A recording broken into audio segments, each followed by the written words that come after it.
Welcome! Welcome. It is Hug Nation. I am Halcyon. It is such a joy to spend this time with you. Today, I want to talk a little bit about Burning Man. There was recently a podcast with Maid Marion where she discussed all sorts of aspects of the Burning Man organization and plans and recent rumors and crises, and I was so impressed. It was so beautiful. Her language and her demeanor and her explanations were just so poetic and gorgeous and got me so inspired and excited. With one little exception, it's something that I've talked about a little bit in the past. It's something that keeps coming up. And I've been really pleased with how the organization has been addressing and dealing with certain aspects of the plug-and-play camps.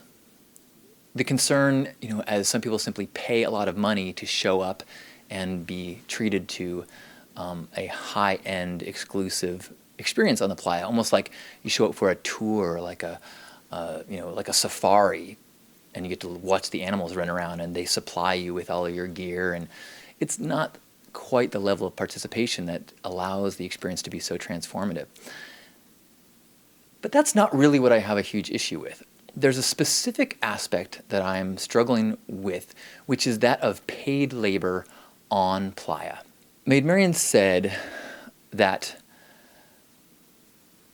it wouldn't be possible for Center Camp to exist without people who are paid to construct it. She is just simply not able to physically, and her campmates do not have the resources or the time because they're running so many other aspects of Burning Man. And I struggle because what is the line there? What is the line with paid labor on playa?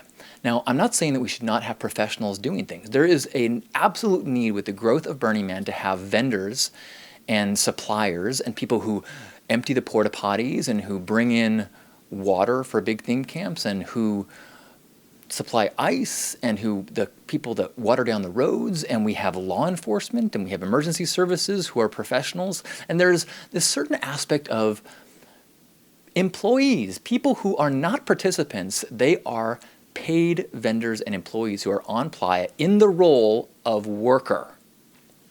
I understand how that's necessary, and I think that the growth of Burning Man requires it. The challenge I have is in people who are paid employees on playa and participants. I'm not talking about being paid in advance. And maybe it gets tricky, so let me try to specifically say what I mean. If you hire someone to make a costume for you before the event, I'm fine with that. If you are a chef and you pre-make meals for people and people hire in advance and they come pick them up, or maybe even they pick them up on playa, but you did all that labor in advance, I'm fine with that. If you want to buy and sell goods in any manner before you get to Burning Man, that's part of what our culture is. But once you're there, I expect everyone there to be gifting, to be radical self-reliant in one way or another, and that what you are providing there is done so from a place of love. I'm not saying that everybody should contribute in the same way. I'm not saying that some people shouldn't contribute more money while others contribute more labor. I think I'm saying that if you cannot create whatever it is that you want to create without either separate paid laborers or volunteer efforts, then you should scale back. I'm fine with a much less grandiose Burning Man as long as we know that what is there is done from the heart.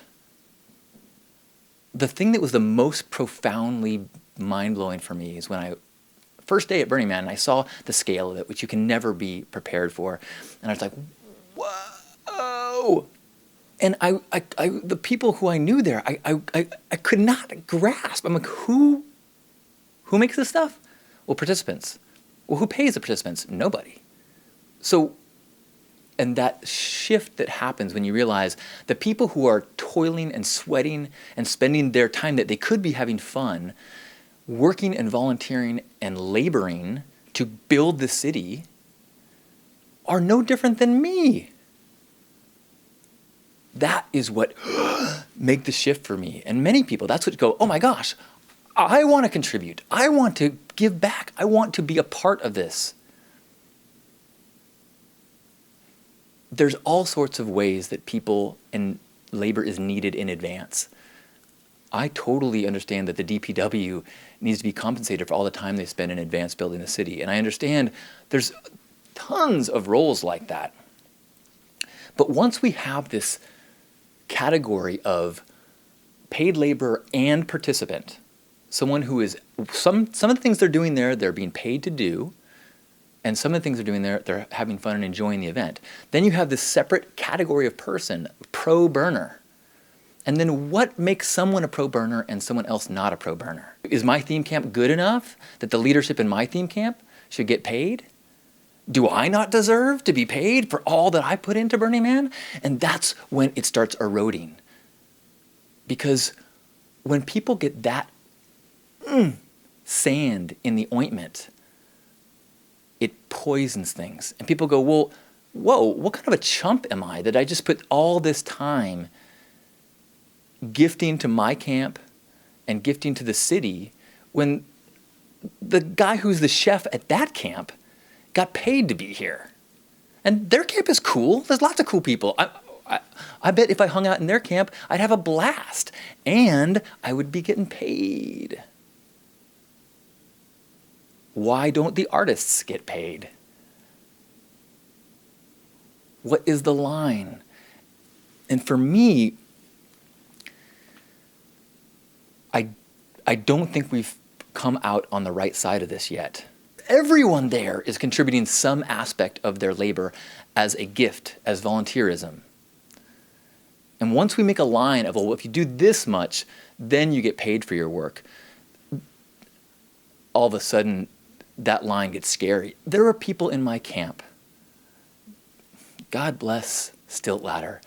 The guy worked insane amount of hours. You know, he was there early arrival and worked, you know, Thursday, Friday, Saturday, Sunday, Monday, Tuesday, from the sun up till way past most people had gone to bed, trying to get all of our camp things built to the level that he thought was enough.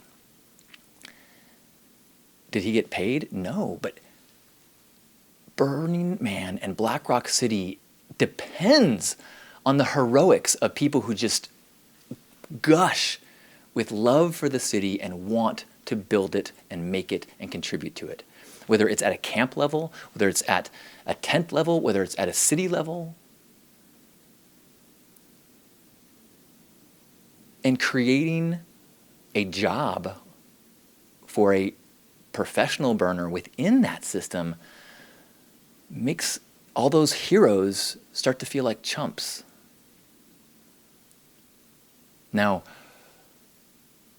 there are very kind of tricky aspects within this scenario. For example, let's say I have a camp that has huge ambitious plans and we've realized we have to get it done, we need this kind of budget. And there's a bunch of people in the camp that are willing to spend a lot of money to make it happen. And there's other people in the camp that are willing to put in a lot of labor.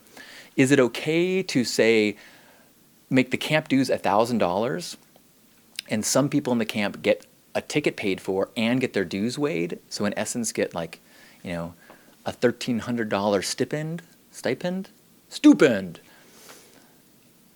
I think yes. I think as a collective group, this camp has decided what they want to create. And they've decided that participation takes many forms. And everyone there, however, while on playa, is contributing as a volunteer out of love. Does that make sense in that subtle difference there? Which is different from somebody saying, hey, you know, if you are camp chef, we're going to pay your ticket, pay you a certain amount of money, knowing that you're giving up your job for the week or something like that. And that's just something that came up in the Maid Marion interview. Is like, well, these people often are giving up their employment. And again, I'm okay with people being laborers in advance. I'm okay with people actually being paid for their labor at early arrival.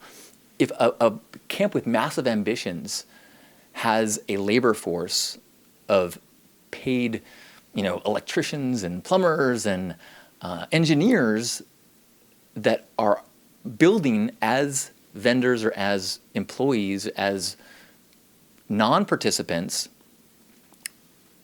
I think there's a way to make that work. But once the event starts, they're either vendors and workers, or they are participants.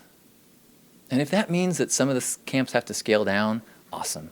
When I know that what's making this Magic City run is love and passion and a desire to give to each other, that's what makes the gifting magic amazing. That's what makes us start to believe that, wow, maybe the world can work differently. I still believe the world can work differently. I know the world works differently.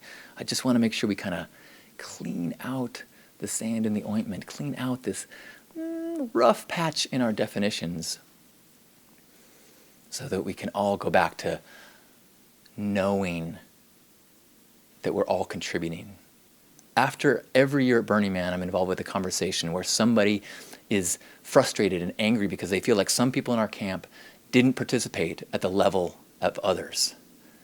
And I always have to have this conversation that that's not the expectation. We can never expect everybody to give at the same level. That doesn't mean that the people that give more, we pay them. It means we say thank you, we appreciate them, we raise them up onto a pedestal and say, you are a hero, thank you, thank you, thank you, thank you. And that appreciation is the fuel. And anybody that is not willing to participate at that level should find the level that they are willing to participate from joyfully. That's the difference between a job and what Burning Man is. You're not doing it because you find an equal exchange of appreciation or money or whatever. You're doing it because this magical extra bonus feeling you get. I want to protect the bonus feeling. I don't want to feel like a chump. As much as I would love to make a living being a burner, I think there's other ways to do that. And maybe that's a topic for another time. Thank you. I love you. I'll see you at home.